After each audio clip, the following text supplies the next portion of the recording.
Hello guys, how are you? कैसे हैं सब लोग? तो चलिए स्टार्ट करते हैं लॉजिकल रीजनिंग में नॉन वर्बल रीजनिंग। आज हम स्टार्ट करने जा रहे हैं नॉन वर्बल रीजनिंग। तो सबसे पहले हम स्टार्ट करेंगे नॉन वर्बल रीजनिंग में एनालिटिकल रीजनिंग। ठीक है जी, एनालिटिकल रीजनिंग। तो चलिए सबसे पहले एनालिटिकल रीजनिंग में मीनिंग क्या होता है, कॉन्सेप्ट क्या होता है एनालिटिकल रीजनिंग का, उसके बारे में थोड़ी सी इंट्रो जानेंगे, फिर हम अपने कॉन्सेप्ट की तरफ बढ़ेंगे। तो चलिए सबसे पहले what do you mean by analytical reasoning? Analytical reasoning is qualitative and quantitative reasoning in nature. ठीक है जी, ये क्या है? क्वालिटेटिव एंड क्वांटिटेटिव रीजनिंग है नेचर में। ठीक है जी, याद रखना। अगर थ्योरेटिकल क्वेश्चन आ गया तो इसका मतलब है क्वालिटेटिव और क्वांटिटेटिव में आप समझते ही हो। ठीक है जी, क्वांटिटेटिव जिसमें नंबर्स इंक्लूड्स होते हैं, क्वालिटेटिव फीचर्स वगैरह इसमें हम देखते हैं। ठीक है जी, कहते people use analytical reasoning to scrutinise speech. लोग क्या है, एनालिटिकल रीजनिंग का इस्तेमाल करते हैं किसके लिए? स्क्रूटनाइज करने के लिए स्पीच को स्क्रूटनाइज करने के लिए एनालिटिकल रीजनिंग का इस्तेमाल करते हैं। डॉक्यूमेंट को, डायग्राम्स को, चार्ट्स को, ग्राफ को और and gather the most relevant information.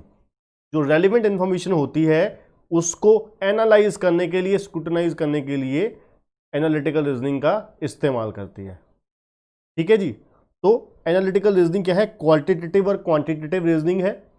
ठीक है जी, नेचर में लोग जो है एनालिटिकल रीजनिंग का इस्तेमाल किस लिए करते हैं? स्क्रूटिनाइज करने के लिए। स्क्रूटिनाइज करने के लिए किसको? स्पीच को, डॉक्यूमेंट्स को, डायग्राम को, चार्ट्स को, ठीक है, और इंपॉर्टेंट इंफॉर्मेशन को। स्क्रूटिनाइज करने के लिए इंपॉर्टेंट इंफॉर्मेशन को, चार्ट्स को, डायग्राम को, ठीक है, इसलिए डिसीजन मेकिंग के लिए those with strong analytical skills will consider how key elements within that information relate to one another. हम क्या करते हैं इसमें? कहते हैं इसमें how key elements within that information relate to the another.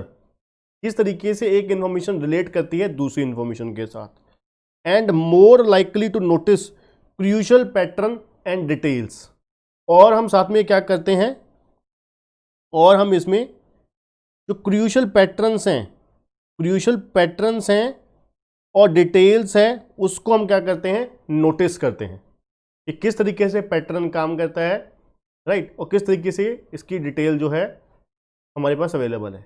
ठीक, अब आते हैं बच्चों, analytical reasoning measures a candidate critical thinking and problem solving skills. बहुत ही शानदार बात लिखी हुई है कि जो एनालिटिकल रीजनिंग है वो क्या करती है? मेजर करती है कैंडिडेट की क्रिटिकल थिंकिंग और प्रॉब्लम सॉल्विंग स्किल। देखिए हम लोग कल को फ्यूचर में सीएस बनने वाले हैं। ठीक है, एक बहुत बड़ी जिम्मेदारी जो है कंपनी की हमारे कंधों पर होने वाली है। ठीक है, तो इसीलिए हमारे सिलेबस में थोड़ी सी इस तरीके की चीज़ें सिलेबस में डाली गई हैं। आप लोगों के दिमाग में होगा कि यार हमारे को लॉजिकल रीजनिंग क्या काम, आगे तो कोई काम है ही नहीं इस चीज़ का। ठीक है, तो ये हम कर क्यों रहे हैं? इसीलिए कर रहे हैं, इसलिए हम अपनी क्रिटिकल थिंकिंग, आईसीएसआई क्या करना चाहती है? आपकी क्रिटिकल थिंकिंग अप्रोच देखना चाहती है और आप में कितनी प्रॉब्लम सॉल्विंग स्किल्स हैं वो मेजर करना चाहती है।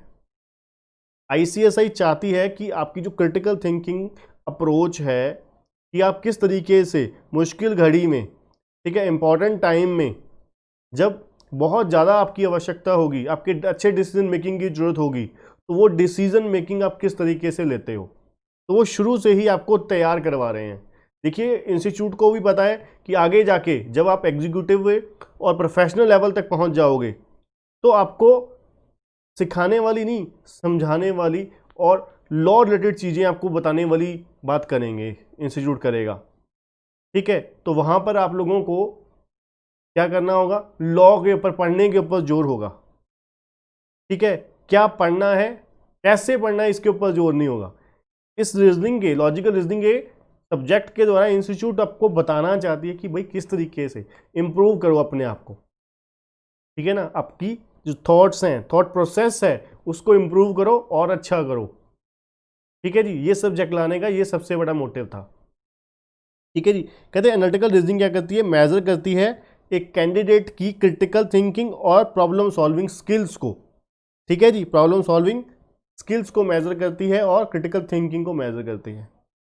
कहते हैं डेटा में be presented in form of return passage, graphs, table और शेप्स। जो डेटा आपके सामने प्रेजेंट हो सकता है एनालिटिकल रीजनिंग में, ग्राफ हो सकते हैं, चार्ट्स हो सकते हैं, पैसेज हो सकते हैं, ठीक है, टेबल भी हो सकता है। कहते हैं where questions are based on a series of images.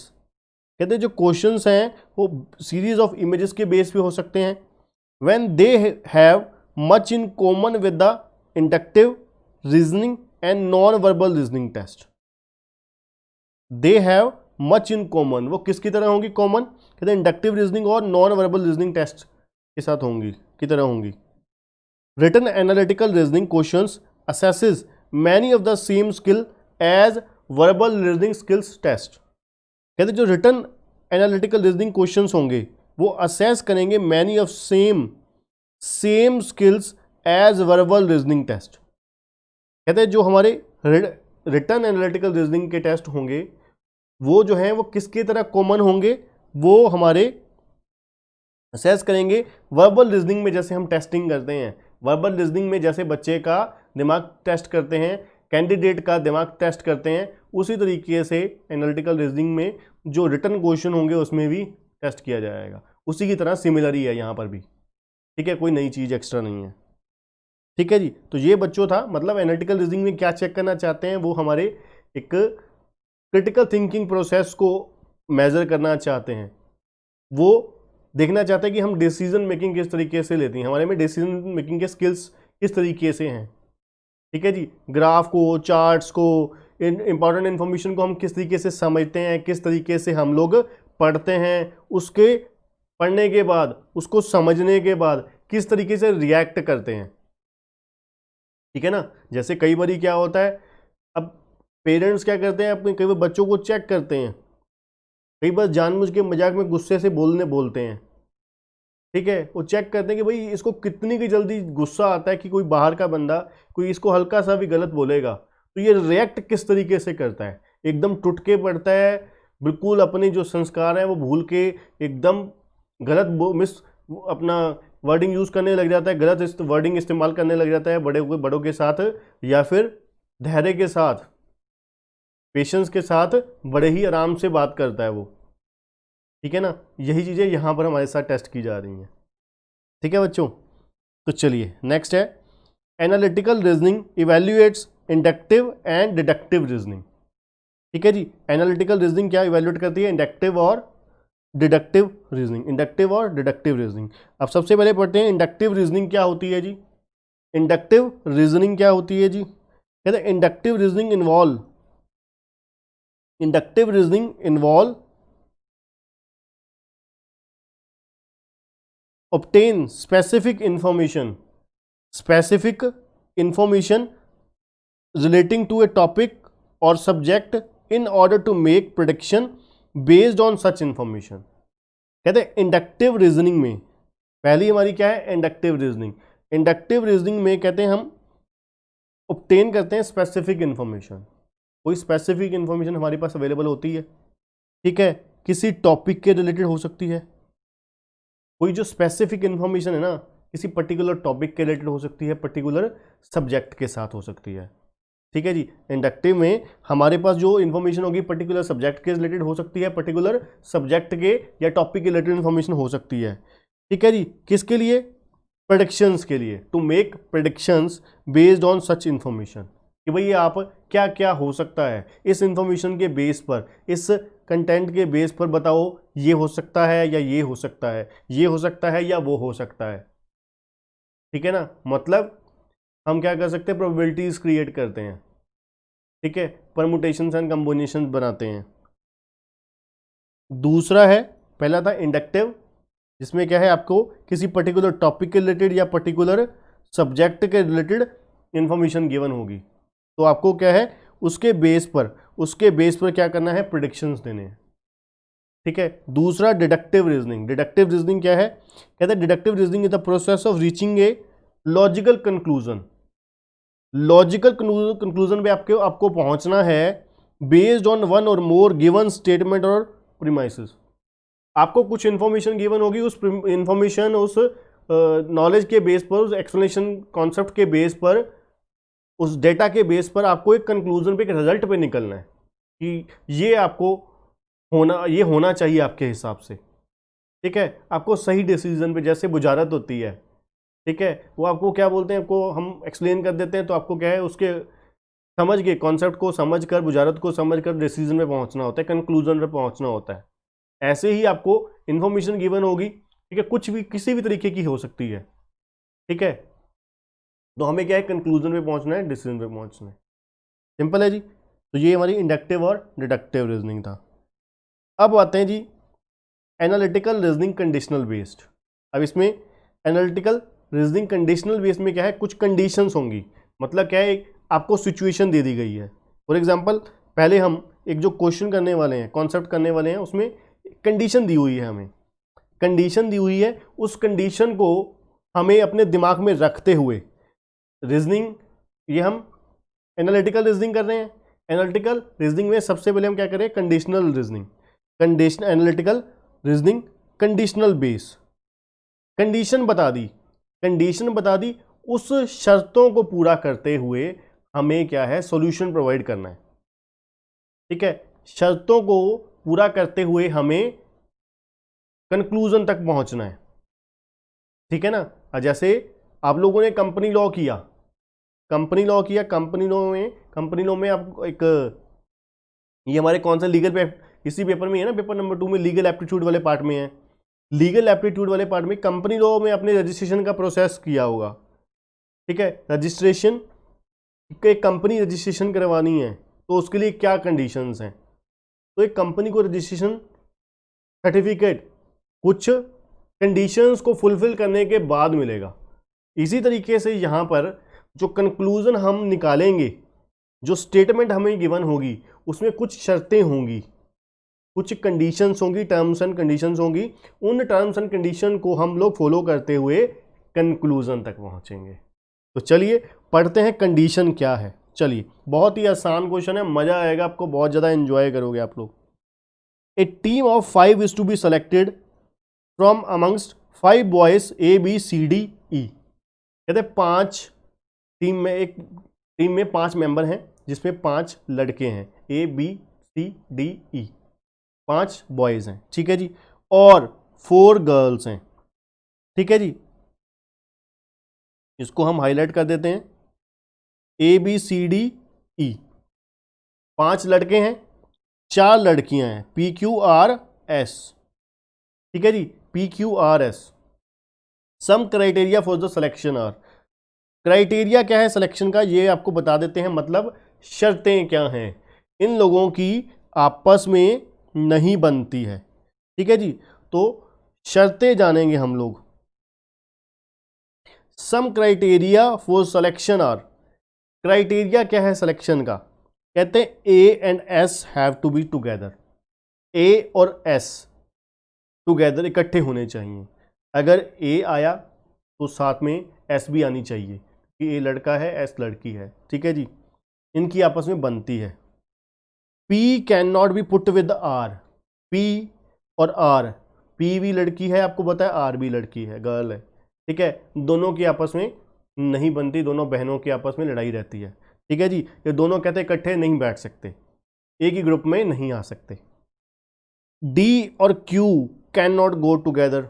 D लड़का है, Q लड़की है। कहते D और Q की भी आपस में बनती नहीं है, इनका भी आपस में बड़ा तगड़ा बैर है, लड़ाई है, तो ये भी दोनों इकट्ठे नहीं आ सकते। ठीक है जी, समझ गए जी। C और E have to be together. कहते हैं C और E दोनों दोस्त हैं, दोनों बड़े पक्के दोस्त हैं, फास्ट फ्रेंड्स हैं, तो ये कहते हैं हम तो इकट्ठे ही, अगर आएंगे तो इकट्ठे आएंगे, नहीं आएंगे तो बिल्कुल नहीं आएंगे। ठीक है जी, ये भी समझ लग गया। R can not be put with B। B और R दोनों, B क्या है, बॉय है, और R क्या है, गर्ल है, इन दोनों की भी आपस में बनती नहीं, इनका भी बहुत बुरा हाल है, लड़ाई झगड़ा चलता है इनमें, तो ये भी कहते हैं हम दोनों इकट्ठे नहीं एक ग्रुप में आ सकते। ठीक है जी, चलिए जी, अब क्या करते हैं, unless otherwise stated these criteria are applicable to the all questions below. ठीक है जी, ये जो क्राइटेरिया है, ये कंडीशन शर्तें हैं, ये आपके लिए 5 शर्तें हैं, ये सभी अगले आने वाले क्वेश्चंस के ऊपर एप्लीकेबल है। ठीक है जी, बिल्कुल ठीक है जी। चलिए जी देख लेते हैं पहला क्वेश्चन क्या है जी। पहला क्वेश्चन बड़ा आसान है, कहते हैं if 2 of the members have to be boys,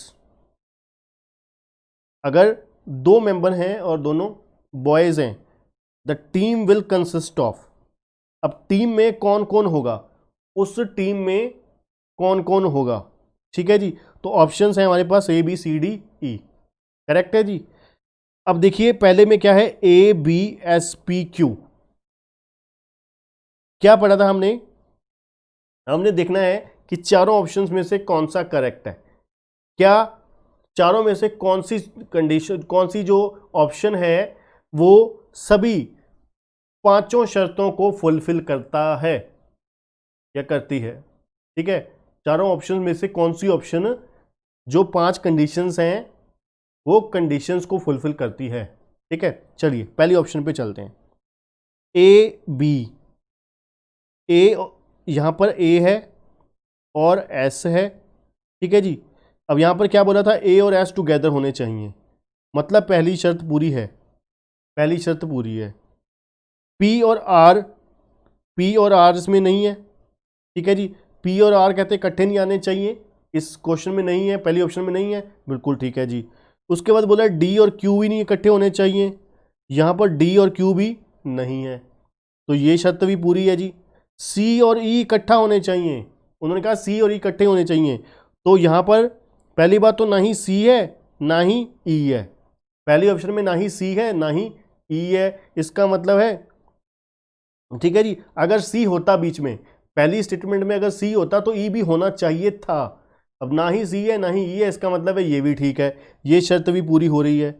are can not be put with B, B अगर है तो आर नहीं होना चाहिए, अगर आर है तो बी नहीं होना चाहिए, तो बी है यहाँ पर, बी यहाँ पर है तो आर नहीं होना चाहिए, आर नहीं है, बिल्कुल ठीक है, मतलब ये 5 शर्तें पूरी कर रहा है। ठीक है जी, अब अगली ऑप्शन में देख लेते हैं, अगली ऑप्शन में क्या है, ए डी।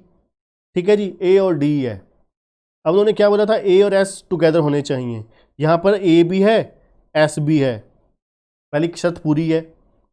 ठीक है जी, अब दूसरे भी ऑप्शन में देखें, अगर ए भी है एस भी है, P can not put with R, P के साथ आर नहीं होना चाहिए, अब यहां पर पी के साथ आर नहीं है, ठीक है जी। डी और क्यू नहीं होना चाहिए इकट्ठे, यहां पर आप देख सकते हैं डी और क्यू इकट्ठे हैं, डी भी है क्यू भी है, उन्होंने क्या बोला हुआ है, तीसरी शर्त क्या है, डी और क्यू इकट्ठे नहीं होने चाहिए, तो इसका मतलब है ये ऑप्शन पूरी नहीं है। ठीक है, उसके बाद आगे देख सकते हो B D S Q R या आर क्यू जो मर्जी ले सकते हो, बी और डी, ठीक है जी, और एस आर क्यू, उन्होंने क्या बोला हुआ है, तीसरी ऑप्शन लेनी है अब हमने, ए और एस इकट्ठा होना चाहिए, ए और S have to be together, यहां पर एस है बट ए नहीं है, तो इसका मतलब है इसने शर्तें पूरी करी, पांचों की पांचों कंडीशन पूरी नहीं हुई, तो छोड़ देंगे इसको। ठीक है जी, अगला है सी ई एस पी, सी और E have to be together, yes it is together. ठीक है जी, एस और पी, एस और पी, अब यहां पर जो टुगेदर वाले हैं सी और ई तो है, और ए और एस, एस है बट ए नहीं है, यहां पर उन्होंने पहली शर्त में क्या बोला हुआ है, ए और एस क्या होना चाहिए, टुगेदर होना चाहिए, पर एक्चुअल में एस के साथ तो ए है ही नहीं, तो इसका मतलब है यही नहीं है, तो हमारा करेक्ट आंसर क्या हो गया, ऑप्शन क्या हो गया, ए। ठीक है जी, तो इस तरीके से हमें क्या करना है, ऑप्शंस देखनी है। ठीक है जी, कि कौन सी शर्त पूरी हो रही है, कौन सी नहीं हो रही है। ठीक है जी, चलिए जी बढ़ते हैं अगले क्वेश्चन की तरफ। कहते हैं अगली अब सेकंड क्वेश्चन की पहली सिचुएशन क्या है। कहते हैं if R B one of the members, R क्या है, एक मेंबर है, और अदर मेंबर कौन से होंगे टीम के। ठीक है जी, आर एक मेंबर है, दूसरे मेंबर कौन से होंगे। अब हमें ये देखना होता है कि आर के साथ क्या क्या शर्तें जुड़ी हुई हैं। तो पहले हम क्या करते हैं, इसको क्लीन कर लेते हैं। ठीक है जी, इसको क्लीन कर लेते हैं, फिर हमें समझना आसान हो जाएगा। ठीक है जी, बिल्कुल ठीक है। अब चलिए जी, चलिए अब हमें क्या करना है, आर क्या है, एक मेंबर है, और बाकी मेंबर वो पूछ रहे हैं कौन से होंगे। ठीक है जी, आर, आर तो है ही है। अब आर वाली कौन कौन सी शर्त क्वेश्चन है। कहते हैं पी के साथ आर नहीं होना चाहिए, पी के साथ आर नहीं होना चाहिए, और आर वाली सिचुएशन एक ये है। ठीक है जी, पी के साथ आर नहीं होना चाहिए, तो सेकंड में हमने दिखाना पड़ेगा पी के साथ आर नहीं है पहले वाले में। ठीक है जी, और R can not be put with B. ठीक है जी, R can not be put with B, R B के साथ नहीं आना चाहिए। ठीक है जी, करेक्ट है जी। और दूसरी शर्त हमने क्या पढ़ी थी, और देखिए ए और एस क्या होने चाहिए, इकट्ठे होने चाहिए। ए और एस इकट्ठे हैं, बिल्कुल हैं जी। ठीक है, और यहाँ पे क्या है, ए और एस है, और पी और डी की कोई कंडीशन है, D and Q can not go together. ठीक है, अब एक एक करके, ये तो हमारी आर वाली शर्तें थी। आर वाली शर्तें कितनी थी, पहले मैंने आपको क्या बोला, आर वाली शर्तें देखनी है। आर वाली शर्तें कौन सी थी, P can not be put with R. तो पहले नंबर पे हमने देखा कि क्या पी, पहले ऑप्शन में देखा पी क्या आर के साथ तो नहीं है, पहली ऑप्शन में पी के साथ आर नहीं है, इसका मतलब है पहली शर्त पूरी, ये वाली।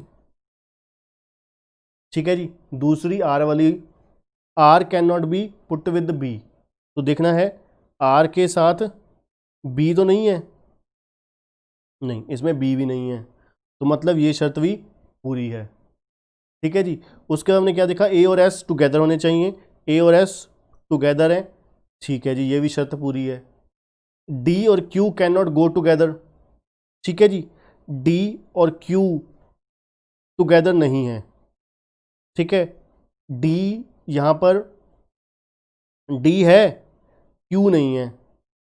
ठीक है, डी है पर क्यू नहीं है, यही हमने पढ़ा था, डी और Q can not go together, ये भी ठीक है। हमें ये देखना है C and E have to be together, C और ई इकट्ठे होने चाहिए। ठीक है, यहाँ पर सी भी नहीं है, ई भी नहीं है। ठीक है, सी भी नहीं है और ई भी नहीं है, इसका मतलब है ये शर्त पूरी कर रहा है पांचों।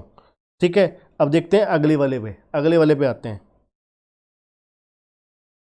आर मेंबर था, अब आते हैं यहाँ पर क्या है, आर के अलावा कौन है, ए डी और क्यू एस, ए डी, इसको डिलीट करना पड़ेगा। ठीक है जी, चलिए दूसरी ऑप्शन क्या है, Q S A D, Q S A D. अब पहले क्या है, ए और एस, ए और एस होना चाहिए, ए और एस है। ठीक है जी, बिल्कुल ठीक है जी, पहली शर्त पूरी है। फिर P can not be put with R, P R के साथ नहीं हो सकता, तो यहां पर देखिए, हाँ एक चीज सॉरी रह गई, देखा जाए तो यहां पर सॉरी एक चीज रह गई, पहली वाली अगर ऑप्शन देखा जाए, पहली ऑप्शन जो थी हमारी, पहली ऑप्शन में आर क्या था, आर मेंबर था। पहली शर्त क्या है, हमारी प्राइमरी शर्त क्या है, आर मेंबर है। अब उन्होंने क्या बोला हुआ है, P can not put with R, P R के साथ नहीं आ सकता, तो यहां पर पी पहले ही आ रहा है, पी तो पहले ही आ रहा है, इसका मतलब है पहली ऑप्शन तो हो ही नहीं सकती, पहली ऑप्शन तो हो ही नहीं सकती, क्योंकि पी के साथ आर तो आ ही नहीं सकता, तो इसको बाहर निकाल दिया। ठीक है, इसलिए हमें देखने की जरूरत ही नहीं पड़ी। अब अगला है, दूसरी ऑप्शन देखते हैं, ए और एस टुगेदर है, यस ए और एस टुगेदर है, फटाफट देखेंगे अब थोड़ा सा। ठीक है, P can not put with R, P तो नहीं है इसमें, बिल्कुल नहीं है, पी नहीं है, दूसरी शर्त भी पूरी है। डी और क्यू नहीं होना चाहिए, डी भी है क्यू भी है, तो इसका मतलब है सेकंड ऑप्शन भी नहीं है, सेकंड ऑप्शन भी नहीं है करेक्ट आंसर। चलिए जी आगे चलते हैं। अगला क्या है, फिर दोबारा पी के साथ स्टार्ट हो गया, फिर दोबारा पी के स्टार्ट हो गया, क्योंकि उन्होंने क्या बोला था, पी और क्यू कैन नॉट, पी और R can not put together. अब यहाँ पर पी और आर इकट्ठा हो गया, तो ये भी नहीं है, तो ऑप्शन कौन सा बचा, चौथा। करेक्ट आंसर हमारा चौथा है, चेक कर लेते हैं। पी और आर, यहाँ पे पी नहीं है, बिल्कुल ठीक है, पहली ऑप्शन। ए और एस, दूसरी शर्त थी पी, ए और एस, ठीक है जी, ये भी हो गया, ये भी हो गया। डी और क्यू नहीं इकट्ठा होना चाहिए, डी भी नहीं है, क्यू भी नहीं है, ठीक है जी। और सी और ई, ठीक है जी, सी और ई इकट्ठा है, बिल्कुल है जी, सी और ई भी इकट्ठा है। लास्ट रह गया R can not be put with B, B नहीं होना चाहिए, बी भी नहीं है, तो करेक्ट आंसर हमारा क्या हो गया बच्चों, डी ऑप्शन हो गया, करेक्ट आंसर डी। अब देखिए छोटी सी, अब हमें क्या करना, क्या चाहिए था, एक एक पॉइंट करके टिक टिक करता जाना था फटाफट, ठीक है, क्योंकि मुझे तो देखिए एक्सप्लेन करना है, आपको एक्सप्लेन थोड़ी ना करना है, आपको तो सिर्फ क्रॉस चेक करना है, आपको सिचुएशन को क्रॉस चेक करना है, ठीक है ना, सिर्फ आपको फटाफट चेक करना है, मुझे तो एक्सप्लेन भी करना है कि इसको साथ ये चेक करो, ऐसे चेक करो, ऐसे चेक करो, इसलिए मुझे टाइम लग रहा है। आपको क्या है, थोड़ी सी प्रैक्टिस होगी तो फटाफट आपका हो जाएगा, ठीक है, क्योंकि देखिए कुछ का क्वेश्चन होंगे सेलेक्टिव से, लिमिटेड से, जो क्या है टाइम कंज्यूमिंग होंगे, अदरवाइज बाकी जो है फटाफट इमीडिएटली होते जाएंगे। और सबसे बड़ी बात है हमारे एग्जाम में किसी तरीके की कोई नेगेटिव मार्किंग नहीं है, ठीक है जी। तो ये हमारा सेकंड सिचुएशन हुआ। अब आते हैं बच्चों थर्ड क्वेश्चन पर। इस कंडीशनल रीजनिंग का लास्ट क्वेश्चन है हमारा, ठीक है, उसके बाद हम रिमेनिंग अदर टाइप के क्वेश्चन करेंगे जो हमारे एनालिटिकल रीजनिंग में आते हैं। If two of the member are girls, दो कहते हैं लड़कियां हैं, D is one of the member, ठीक है, डी आपको पता है लड़के कौन कौन से, 5, A B C D E, ठीक है, लड़कियां पी क्यू आर एस, ठीक है। अब कहते दो मेंबर हैं गर्ल्स, दो मेंबर्स हैं गर्ल्स, करेक्ट है जी, दो मेंबर्स क्या हैं, गर्ल्स हैं, और डी क्या है, D one of the member है, डी एक मेंबर है, ठीक है, the member of the team other than D R, ठीक है जी, डी भी साथ में एक मेंबर है, दो लड़कियां होनी चाहिए कम से कम, ठीक है, और अदर देन डी ये बताना है कौन कौन है। अब हमें बताना है टीम में, ग्रुप में, टीम में अदर देन डी कौन कौन से हैं, ठीक है जी। डी एक लड़का तो पक्का है, ठीक है जी, चलते हैं। अब कौन कौन है, पहली ऑप्शन में यहाँ पर 4 पॉइंट की 4 प्लेयर की ऑप्शन दी हुई है, ठीक है, पी क्यू बी सी। चलिए देखते हैं, पहली हमारी कंडीशन क्या थी, पहली हमारी शर्त क्या थी, ए और एस टुगेदर होने चाहिए, ए और एस, ना ए है ना एस है, इसलिए मतलब पहली शर्त पूरी है। दूसरी क्या है, पी और आर इकट्ठा नहीं होने चाहिए, पी और आर इकट्ठा नहीं है, बिल्कुल नहीं है, ठीक है जी। तीसरी शर्त क्या है, डी और क्यू नहीं इकट्ठा होने चाहिए, डी और क्यू, डी और क्यू भी, क्यू है पर डी नहीं है, बिल्कुल ठीक है, तीसरी शर्त पूरी है।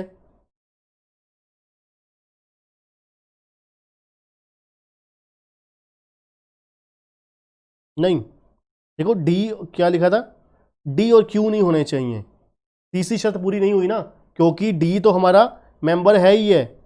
मैं आपको इसको हाईलाइट कर देता हूँ, मुझे भी नहीं भूलेगा जल्दी जल्दी में, और आपको भी नहीं भूलेगा, D is one of the member. अब डी मेंबर है ही है, ठीक है, और हमने अभी अभी क्या पढ़ा, डी और क्यू इकट्ठे नहीं हो सकते, डी और क्यू इकट्ठे नहीं हो सकते, इसका मतलब है ये वाली ऑप्शन तो गई, ठीक है जी, पहली ऑप्शन तो गई। अब अगला भी वही है, अब इसमें क्यू है तो सेकंड ऑप्शन भी नहीं हुई, ठीक है ना, क्योंकि डी और क्यू, डी तो है, डी तो पक्का है ही है, डी तो हमने पहले सेलेक्ट कर ही रखा है, और सेकंड ऑप्शन में भी क्यू है, तो डी और क्यू इकट्ठे हो गए, ये दोनों की तो आपस में, इन दोनों बॉय और गर्ल की बनती नहीं आपस में, तो ये तो ग्रुप बन ही नहीं सकता। अब तीसरे में पहली शर्त पूरी है, ए और S have to be together, A भी है एस भी है, पहली शर्त पूरी है, ठीक है जी। दूसरी शर्त क्या थी, पी और आर इकट्ठा नहीं हो सकते, पी और आर इकट्ठा नहीं है, पी है बट आर नहीं है, बिल्कुल ठीक है जी, ठीक है। तीसरी शर्त डी और क्यू है, डी और बता ही दिया, डी और क्यू हमने शुरुआत ही इसी तरीके से करी थी, ठीक है। चौथी शर्त क्या थी, सी और ई, अगर सी है तो ई भी होना चाहिए, तो ना ही यहाँ पे सी है ना ही यहाँ पे ई है, तो चौथी शर्त भी पूरी हो गई। पांचवी शर्त क्या है, आर बी के साथ नहीं होना चाहिए, बी है यहाँ पर नहीं, ना बी है ना आर है, ठीक है जी। तो तीसरे ने पूरी ऑप्शन कर दी सारी, ठीक है। तो अब चौथा भी चेक कर लेते हैं एक बार, फोर्थ ऑप्शन भी चेक कर लेते हैं, पी एस सी ई, ठीक है जी। ए और S have to be together, ना ए है, सॉरी हाँ एस है बट ए नहीं है। उन्होंने क्या बोला, वो पहली शर्त ही क्या है, अगर ए है तो एस होना चाहिए, मतलब ए होगा तो एस भी होगा, अगर ए नहीं होगा तो एस भी नहीं होगा, ठीक है। यहां पर एस है पर ए नहीं है, इसका मतलब है चौथे ने शर्त पूरी नहीं करी, तो आंसर हमारा क्या हो गया, सी ऑप्शन हो गया, ठीक है जी। ये बच्चों हमारा कंडीशनल रीजनिंग थी, कंडीशनल रीजनिंग थी, जिसमें हमने क्या देखा कि किस तरीके से सॉरी, कि हमें कंडीशन दी होंगी, कंडीशंस दी होंगी, ठीक है, और कंडीशंस को देखते हुए हम लोग क्या है आगे चलेंगे, ठीक है। वो हर सिचुएशन में कंडीशंस फॉलो करते जाएंगे और आगे बढ़ते जाएंगे, ठीक है। अब देखिए बाकी जो होता है इंस्टीट्यूट के मटेरियल की जो केस एग्जांपल्स होते हैं, क्वेश्चंस होते हैं, वो तो हम करवा ही रहे हैं, ठीक है। इसके अलावा जो होता है कि थोड़ा बहुत बिल्कुल इसमें से इसी टाइप की तरीका यही होगा, पैटर्न यही होगा, बट हो सकता है नया आ जाए, थोड़ा बहुत एक्स्ट्रा आ जाए, वो आपको प्रैक्टिस क्वेश्चन में मिल ही जाएगा, ठीक है। तो चलिए अब चलते हैं क्लासिफिकेशन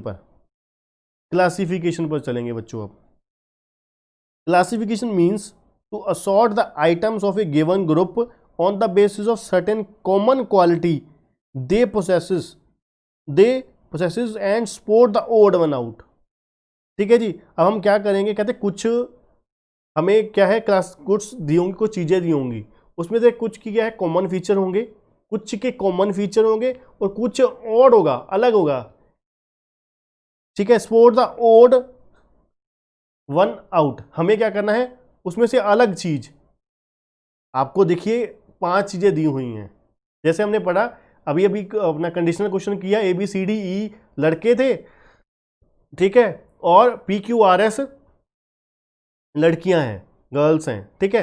अब हमने क्या किया, मान लीजिए ग्रुप बनाया, ग्रुप में ए सी ई और आर था, ए सी ई और आर। अब आपको पता है यार इसमें 4 में से एक ऑड वन है, कौन ऑड वन है, आर है। आर क्यों है, क्योंकि ए सी ई ये कॉमन है, ये तीनों के तीनों लड़के हैं, ठीक है, और आर सिर्फ चारों में से सिर्फ एक आर ही है जो लड़की है, बाकी बॉयज़ हैं। तो बड़े ही इजीली आपने पिक कर लिया, बड़े ही आसानी से आपने चूज कर लिया कि ये 3 जो हैं लड़के हैं, बॉयज़ हैं, और आर जो है लड़की है, गर्ल है, ठीक है। That is odd one out, ठीक है जी। इस तरीके से आपको निकालना है। In this type of question we will be provided with a group of 5 items, ठीक है, out of which 4 would be similar to one another. हमें 5 आइटम दी होंगी, उसमें से 4 जो होंगी वो एक दूसरे के साथ सिमिलर होंगी, और एक जो क्या है, ठीक है, एक जो क्या है डिफर होगी उनसे, बाकियों से चारों से डिफर होगी, ठीक है। तो हमें क्या करना है, उन 5 में से एक जो अलग दिखने वाली चीज है, उसको हमने क्या है चूज करना है। सिंपल। चलिए शुरू करते हैं हमारे आसान क्वेश्चंस के साथ। बड़े ही आसान है ये, फटाफट होंगे, क्योंकि ये क्वेश्चन आप लोग खुद भी कर सकते हो, ठीक है, पर मैं थोड़ी सी आपको करवा देता हूं, फिर भी आपको मेरे साथ करके अच्छा लगेगा। Choose the odd one out, horse, lion, giraffe, cheetah, panda, ठीक है जी। अब आपको क्या इसमें से सिमिलर दिख रहा है, लॉयन है, जिराफ है, चीता है, पांडा है, ये चारों क्या हैं, वाइल्ड एनिमल्स हैं। ठीक है जी, ये क्या है, वाइल्ड एनिमल्स हैं।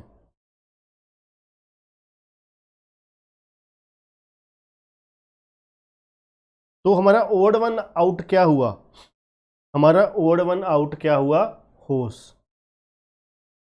ठीक है जी, हमारी पहली ऑप्शन आंसर क्या हुआ, होर्स, क्योंकि घोड़ा जो है वो वाइल्ड एनिमल नहीं होता। ठीक है जी, चलिए आगे, चलिए सर। नेक्स्ट है चूज ओड वन। अब आपको नंबर्स दिए हुए हैं।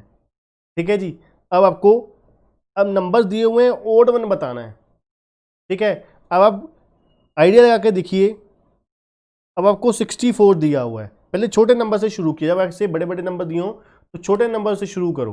अब आपको पता है जब इस तरीके से होगा ना, ओड वन आउट और नंबर्स दिए हैं सिंपल, तो इसका मतलब है आपको स्क्वायर्स, क्यूब्स, इस तरीके से कुछ ना कुछ पूछा हुआ है। अब 64 तो किसी का स्क्वायर होता ही नहीं। ठीक है, 8 का होता है, हाँ 8 का होता है, 8 इंटू 8 64।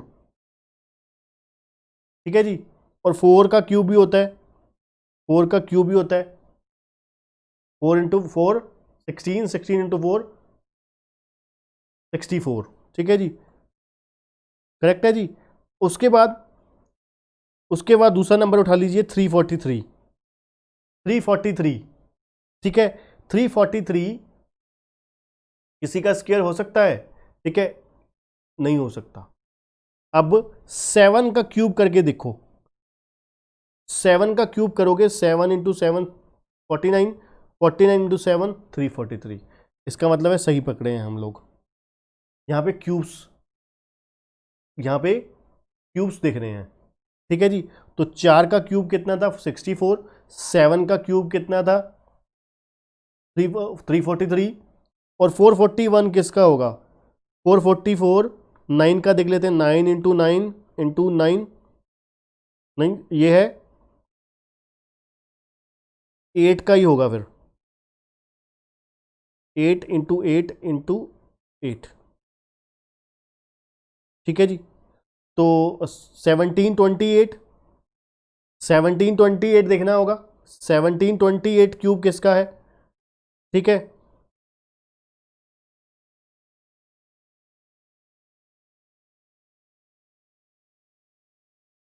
13 इंटू 13 इंटू 13, नहीं 11 का क्यूब, 11 इंटू 11 इंटू 11, ये 11 का क्यूब हो गया जी। ठीक है जी, 11 का क्यूब कितना हो गया, 13, 31 हो गया। ठीक है, 3 का मिल गया। अब हमें कौन सा चाहिए, अब हमें 1728 और 441 में देखना है। ठीक है जी, तो 1728 देख लेते हैं, 12 का, 12 इंटू 12 इंटू 12, दैट इज, हाँ ये 12 का क्यूब हो गया।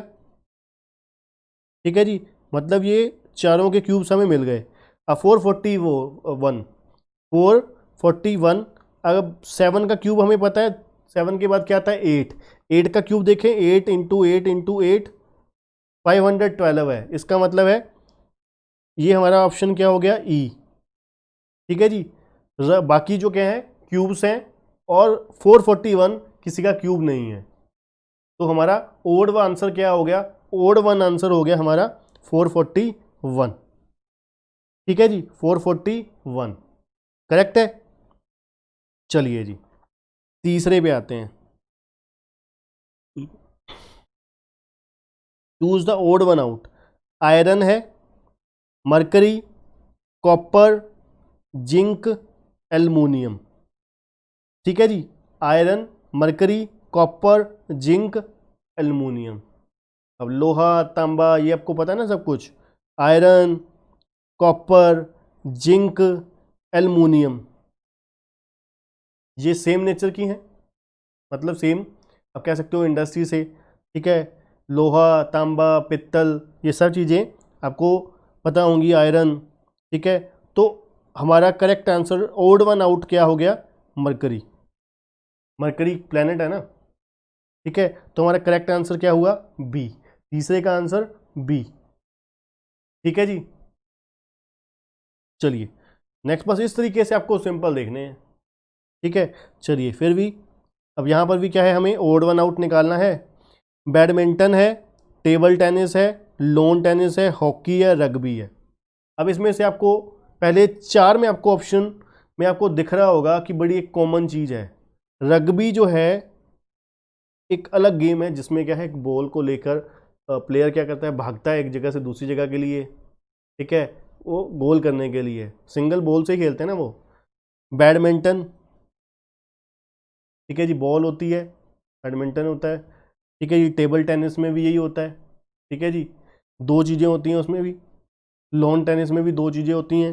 हॉकी में भी बॉल है, हॉकी है, ठीक है। सिर्फ रग्बी है जिसमें से क्या है, सिंगल आइटम है, सिंगल आइटम है जिसमें, बाकियों में इवन ही है। तो इसमें भी ऑप्शन क्या हुआ हमारा, रग्बी, ठीक है जी, करेक्ट है जी। चलिए अगला बड़ा इंटरेस्टिंग क्वेश्चन है, मज़ेदार क्वेश्चन है, नॉलेजेबल क्वेश्चन है। यहाँ पर भी ओड वन निकालना है हमें। Morarji Desai, Lal Bahadur Shastri, are Venkataraman, Rajiv Gandhi, PV Narasimha Rao. अब इनमें से आपको 5 ऑप्शन में से क्या एक कॉमन चीज़ अच्छी दिखाई दे रही है।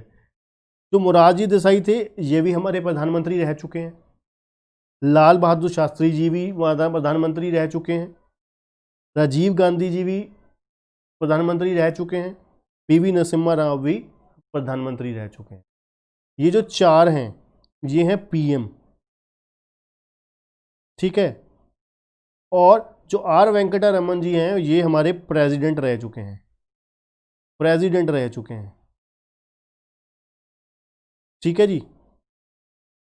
तो इसका मतलब क्या हुआ, करेक्ट आंसर हमारा ऑप्शन क्या हुआ, सी, ठीक है जी। क्योंकि बाकी ओड वन इवन है, बाकी क्या है, सिमिलर है, ठीक है जी, सेम कैटेगरी से बिलोंग करते हैं। दूसरे सिर्फ जो आर वेंकटा रमन जी थे वो हमारे क्या रह चुके हैं, राष्ट्रपति रह चुके हैं देश के हमारे, ठीक है जी। चलिए जी 6वें नंबर पे चलते हैं।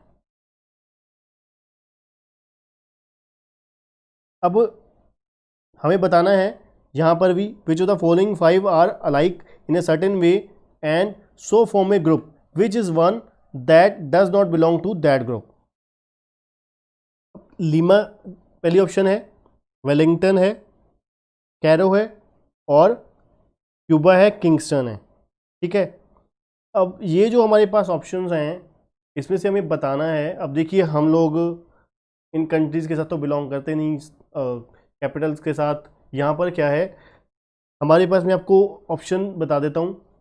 जो लीमा है वो क्या है, कैपिटल है पेरू की, ठीक है जी। ये मैंने इन्फॉर्मेशन आपके लिए पहले ही प्रोवाइड कर रखी है, ठीक है। तो क्योंकि ऑब्वियस है ये हमारे को इतनी हमारे को ज्योग्राफिकली नॉलेज नहीं होती किसी को भी, ठीक है, और हमारी स्टडी के साथ भी बिलोंग नहीं करती, तो इसलिए मैं भी आपसे एक्सपेक्ट नहीं करता कि आपको पता होगी। मुझे भी गूगल करनी पड़ी ये सारी चीज़ें, ठीक है।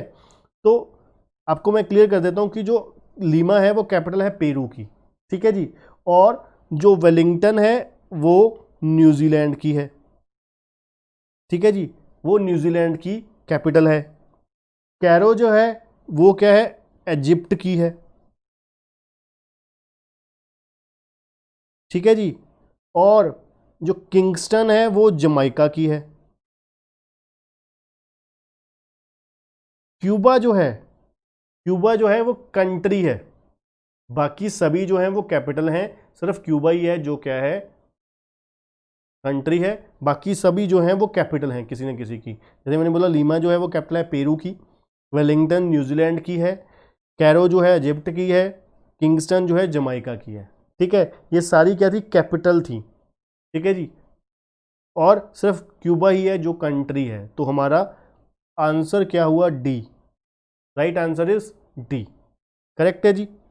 चलिए जी आगे बढ़ते हैं, बड़ा ही आसान है अगला, अच्छा है, मज़ेदार है, ठीक है जी। Which the following are alike in a certain way, odd one यहाँ पर भी हमें निकालना है, ठीक है। जो क्या है, सेम ग्रुप के साथ बिलोंग नहीं करते। ग्राउंडनट है, ठीक है जी, कमिन है, ठीक है, किनामन है, पेपर है, क्लोव है। ठीक है जी। अब आपको पता है ये जो चारों हैं ये क्या हैं, ये अलग कैटेगरी से बिलोंग करते हैं। ठीक है, स्पाइसेस मसाले, तो ग्राउंड नट ही है जो अलग कैटेगरी से बिलोंग करता है। ठीक है जी, तो हमारा आंसर क्या हुआ, ग्राउंड नट, जो क्या है not belonging to the same group. ठीक है जी, जो बी सी डी ई ये चारों स्पाइसेस हैं। ठीक है जी, एक ग्राउंड नट ही है जो अलग कैटेगरी से बिलोंग करता है। चलिए जी, बढ़ते हैं अगले की तरफ। आठवां, 4 of the following 5 are alike in certain way. यहाँ पर भी वही बताना है हमें, ओड वन आउट बताना है। अब यहाँ पर भी कुछ नहीं बताया, कुछ जैसे हमें बाकी में हम करते थे कि कुछ पैटर्न होता था, सीक्वेंस होता था, तो यहाँ पे हमें देखना है कि क्या है।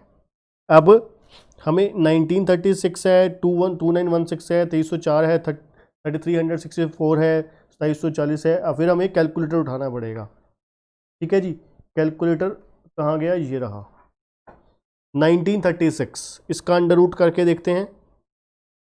ठीक है जी, ये 44 का स्क्वायर है। ठीक है जी, पहले कोशिश किया करो स्क्वायर से, ठीक है, फिर क्यूब से। 2916 ये अंडर रूट 54 का स्क्वायर है। ठीक है जी, 2304 ये 48 का स्क्वायर है। 3364 ये 58 का स्क्वायर है। और 2744 ये परफेक्ट स्क्वेयर्स नहीं है। ठीक है जी, जैसे वो परफेक्ट क्यूब्स थे, ए से लेकर यहाँ पर डी तक ये क्या है, परफेक्ट स्क्वेयर्स हैं। ठीक है जी, और ई जो है परफेक्ट स्क्वेयर्स नहीं है। ठीक है जी, परफेक्ट स्क्वेयर नहीं है। सिंपल है जी, मजा आ रहा है जी। चलिए 9th पे आते हैं। अब यहां पर भी क्या है, हमें बताना है कि ये जो है कौन से ग्रुप से, जो बाकी चीजें हैं 5 में से 4 ऑप्शन जो हैं एक ग्रुप से बिलोंग करती हैं, और जो 5वीं है वो अलग ग्रुप से बिलोंग करती है। ठीक है जी, बटरफ्लाई तितली, क्रो, पिजन, पैरट, पीकॉक्स।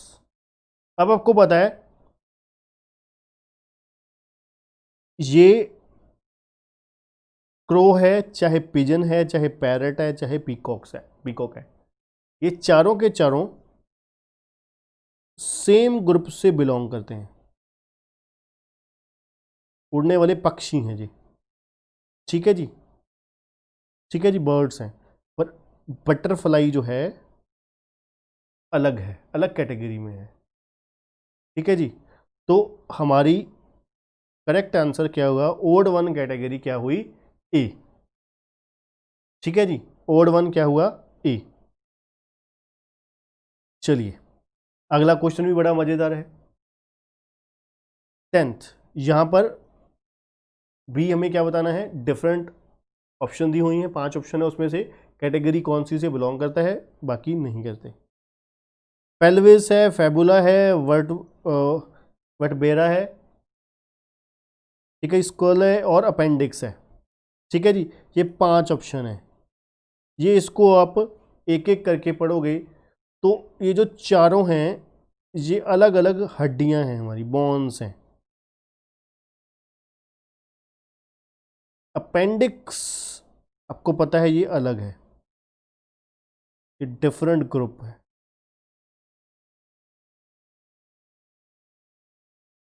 ठीक है जी, ठीक है जी, ये अलग अलग हैं। मैं आपको इनके नाम भी बता देता हूँ, ये मैंने अलग से लिख रखे हैं। ठीक है जी, ये जो पेल्विस होता है ये बैक, हमारे बैक पार्ट की हड्डी होती है। ठीक है जी, और जो फेबुला होती है ये हमारे टांग की, लेग की अगले पार्ट की हड्डी होती है। ठीक है, हमने कोई डॉक्टरी तो करनी नहीं, पर फिर भी मैं आपको नॉलेज के लिए बता देता हूँ। ठीक है जी, और वर्टबेरा जो है ये भी हमारे क्या है, ये बैकबोन है, ये बैकबोन है। ठीक है, उसके बाद उसके बाद हमारा कुल, ये क्या होती है, खोपड़ी, ठीक है जी। अपेंडिक्स तो मैंने आपको बताया ये डिफरेंट ग्रुप के साथ बिलोंग करती है, ठीक है जी। तो हमारा 10th का आंसर क्या हुआ, अपेंडिक्स, ठीक है जी। नेक्स्ट है, यहाँ पर हमें क्या है, ओड वन आउट बताना है, क्वेश्चन नंबर 11, ठीक है जी। अब यहाँ पर जो क्या है, not belonging to the same group, same वही क्वेश्चन है, रिपीट ही है, ठीक है। स्नेक सांप, फ्रॉग डड्डू मेंढक, रैट चूहा, मैंगूस क्या होता है, नेवला, ठीक है जी। टोटवाइस कछुआ, ठीक है जी। अब इसमें से आपको पता है, चाहे वो रैट है, चाहे वो मेंढक है, चाहे वो नेवला है, चाहे वो टोटवाइस है, ठीक है, ये क्या है, पॉइजनस, जहरीले जो होते हैं, ठीक है, जहरीले नहीं होते, सॉरी, सिर्फ स्नेक ही है, सांप ही जो है, ठीक है, पॉइजनस एनिमल होता है। तो इसमें हमारा जो जो ओड वन आंसर हुआ, ऑप्शन हुआ, वो क्या है, स्नेक, सांप, ठीक है, जो काट ले, जहरीला होता है, जो काट ले तो बंदे की जान चली जाती है, ठीक है जी, ठीक है सर। तो चलिए नेक्स्ट है, यहाँ पर भी हमें क्या है, ओड वन आउट बताना है, जो अलग ग्रुप से बिलोंग करता है, कैटेगरी से बिलोंग करता है। जिंजर है, अदरक, ठीक है जी, अनियन है, ठीक है जी, प्याज, बीटरूट, ठीक है जी, कोरिएंडर, पोटैटो, पोटैटो, ठीक है जी। बीटरूट क्या होता है, चुकंदर होता है, कोरिएंडर क्या होता है, धनिया, ठीक है जी। बीटरूट, चुकंदर खाया होगा, जामनी से कलर का होता है, ठीक है। कोरिएंडर क्या होता है, धनिया, ये बहुत इस्तेमाल होता है हमारे घरों में, ठीक है ना। तो इनमें से ओड वन बताना है हमें, ठीक है जी। आलू है, प्याज है, ये तो आपको पता है सेम कैटेगरी में है, ठीक है जी। जिंजर है, अदरक, ठीक है जी, और बीटरूट है, ठीक है। अब ये सारी चीज़ें क्या होती हैं, चाहे वो जिंजर है, ठीक है, अदरक, ठीक है, प्याज है, चाहे आलू है, चाहे वो चुकंदर है, ये सारी गोल या फिर चौरस टाइप की होती हैं, और जो धनिया है वो अलग ही होता है, ठीक है। तो हमारा करेक्ट ऑप्शन जो क्या है, वो क्या है, डी है यहाँ पर, ठीक है, क्योंकि ओड वन आउट क्या है यहाँ पर, धनिया, धनिया बिल्कुल अलग है यहाँ पर, ठीक है जी। तो आगे आते हैं, ये भी बहुत अच्छा क्वेश्चन है, इसमें आपको अच्छी चीज़ एक सीखने को मिलेगी छोटी सी, ठीक है। अब देखिए, यहाँ पर भी वही ओड वन आउट बताना है। तो सबसे पहले है इटली, इटली आपको पता है कंट्री है, यूरोप क्या है, कॉन्टिनेंट है, महाद्वीप है, ठीक है जी। ग्रीस कंट्री है, पोलैंड कंट्री है, स्पेन कंट्री है। अब आपको पता लग रहा है कि बाकी जो है वो देश हैं, इटली देश है, ग्रीस भी देश है एक, पोलैंड भी देश है एक, स्पेन भी देश है, बस एक यूरोप ही है जो कॉन्टिनेंट है, मतलब महाद्वीप है,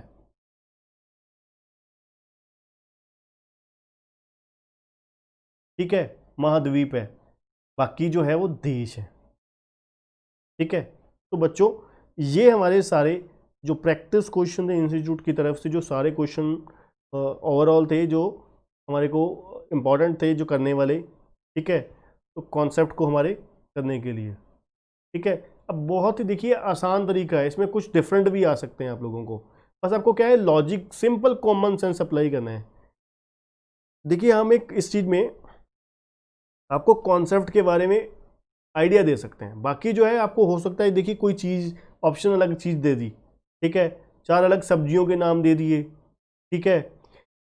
कैमरा एक तरफ क्या किया, कैमरा का नाम, कैमरा कंपनी का नाम दे दिया, पैनासोनिक, सोनी, ठीक है, और एक तरफ क्या किया, अलग मोबाइल कंपनी का नाम दे दिया या फिर कुछ और कंपनी की तरीके का। तो वो पूछेंगे ऑड वन आउट बताओ, तो आपको उसमें थोड़ी सी वो बेसिक कॉमन सेंस और लॉजिक, आपको नॉलेज होनी, बेसिक नॉलेज होनी चाहिए, ठीक है, जिसमें क्या होगा, आपको आपकी नॉलेज के बारे में वो जानकारी लेना चाहते हैं, आपकी बढ़ाना चाहते हैं कि आप सोचो, कुछ एक्स्ट्रा सोचो, ठीक है ना। इसमें 100% हमारा रोल नहीं हो सकता, टीचर के साथ साथ आपका भी। अब हम कितनी कौन कौन सी चीज़ें वहाँ वो क्या क्वेश्चन उनके दिमाग में चल रहा है, ठीक है। अभी आपको पता है कुछ ज़्यादा टाइम नहीं हुआ हमारे इस CSEET के एग्ज़ाम को आए हुए, ठीक है। तो इस तरीके से थोड़ा सा आपको, पर इंस्टीट्यूट के क्वेश्चन जो है वो प्रायोरिटी बेसिस पे हमें करने होते हैं, ठीक है। पूरी उम्मीद होती है, ठीक है, कि वो आएंगे ही आएंगे, मेजॉरिटी पोजीशन में आएंगे, ठीक है। उम्मीद करता हूँ आपको अच्छे से समझ आया होगा, मज़ा आया होगा लेक्चर को करते हुए, ठीक है, क्वेश्चंस को अटेम्प्ट करते हुए। तो आज के लिए बच्चों इतना ही, थैंक यू।